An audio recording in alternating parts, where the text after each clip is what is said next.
ஒன்றியம் காட்ரம்பாக்கம் வேலம் ஊராட்சியில் செயல்பட்டு வரும் நாற்றங்கால் பண்ணைகளை பார்வையிட்டு செடிகள் வகைகள் வளர்ப்பு பராமரிப்பு நடவு செய்வது குறித்து மாவட்ட ஆட்சித்தலைவர் பார்வையிட்டு ஆய்வு செய்தார்.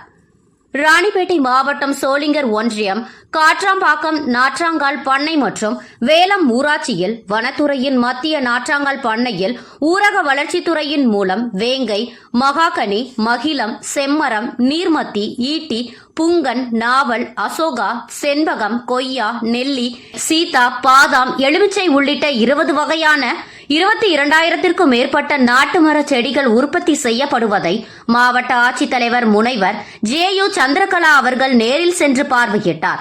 நாற்றாங்காலில் செடிகள் வளர்ப்பு முறை, பராமரிப்பு முறை, நடவுக்கு எப்போது தயாராகும் என்பதையும், எத்தனை வகையான விதைகள் நாற்றாங்கால் விடப்பட்டுள்ளது, அதனை பராமரிப்பு முறையில் குறித்து கேட்டறிந்தார். ஊரக வளர்ச்சி திட்ட இயக்குனர் முகமை ஜெயசுதா, வனசரகர் சரவணபாபு, ஊரக வளர்ச்சித்துறை செயற்பொறியாளர் செந்தில்குமார் மற்றும் பலர் உள்ளனர்.